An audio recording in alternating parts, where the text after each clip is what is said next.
Tehran की हम आपको तस्वीरें दिखा रहे हैं, जहां सड़कों पर असंतोष है, जहां सत्ता के खिलाफ भी आवाज है और एक विद्रोह तो सत्ता के पक्ष में हो रहा है, विद्रोहियों के खिलाफ, यह बोलते हुए कि अमेरिका के उकसावे में वहां के लोगों को बरगलाया जा रहा है, उकसाया जा रहा है और जो लोग सत्ता के पक्ष में हैं वो भी अब सड़कों पर उतर आए हैं। बदलाव के लिए जो ये आहट आप देख रहे हैं, पूरा मध्य पूर्व ही नहीं दुनिया इस समय से थर्रा रही है। सवाल सबसे बड़ा ये, क्या कीव पर जो हमला हो रहा है वो तेहरान में किसी बड़े बदलाव की भूमिका लिख रहा है? क्योंकि रूस का भी मकसद साफ है, यूक्रेन के मोर्चे पर नहीं तो अंधेरे और ठंड से तो झुकना ही पड़ेगा।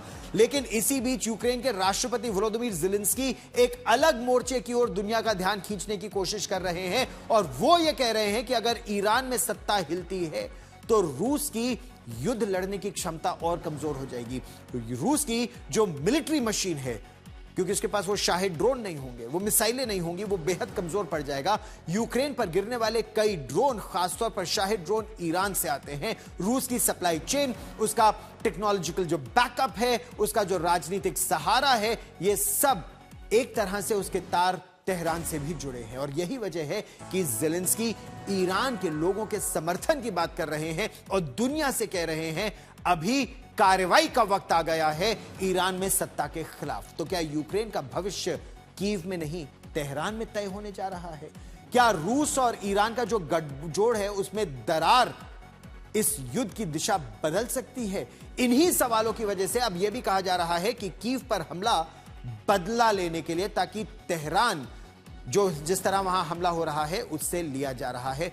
बड़ी खबर इस समय, कीव की सड़कों पर बर्फ जमी है, तापमान -15 डिग्री, लेकिन आसमान से बरसती मिसाइलें युद्ध की वो गर्मी पैदा कर रही हैं जो सब कुछ खत्म करने पर तुली है। इस कदर मिसाइलों की बौछार ने यूक्रेन को दहला दिया। पिछले 2 घंटे में 20 से ज्यादा मिसाइलें बरसी, झुंड के झुंड ड्रोन आए और जमा देने वाली ठंड में बिजली घरों को खाक करने के लिए उन पर टूट पड़े। कीव से लेकर खार्किव, जापोरिजिया, क्रिवीरीह तक एयर रेड अलर्ट।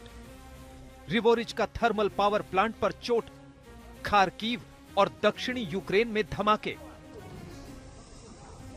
रूस दरअसल यूक्रेन को लड़ाई के मैदान से ज्यादा अंधेरे और ठंड से तोड़ना चाहता है। कीव में तबाही मची है, लेकिन वहीं बैठे यूक्रेनी राष्ट्रपति ज़ेलेंस्की की जुबान पर रूस के अलावा एक और शब्द है, और वो शब्द है ईरान।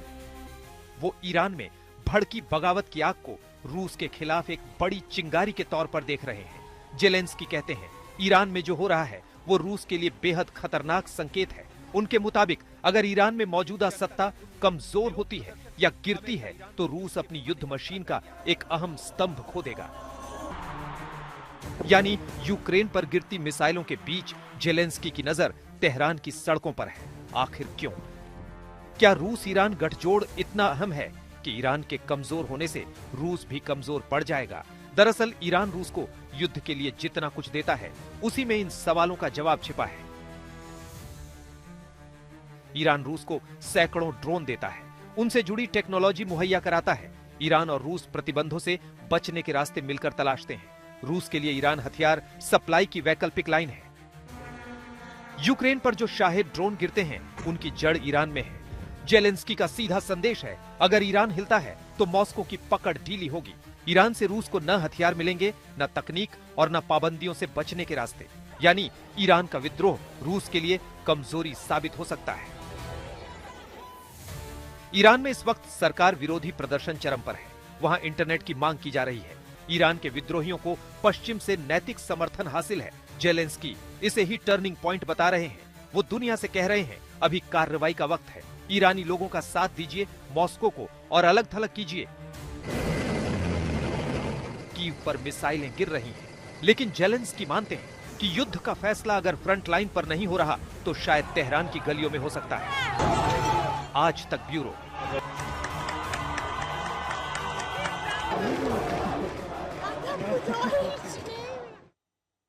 तो देखा आपने कि ये अंतरराष्ट्रीय समीकरण किस तरह से बन रहे हैं। रूस और ईरान का गठजोड़ जो है वो सिर्फ राजनीतिक नहीं है, बल्कि हथियारों और टेक्नोलॉजी तक फैला हुआ है।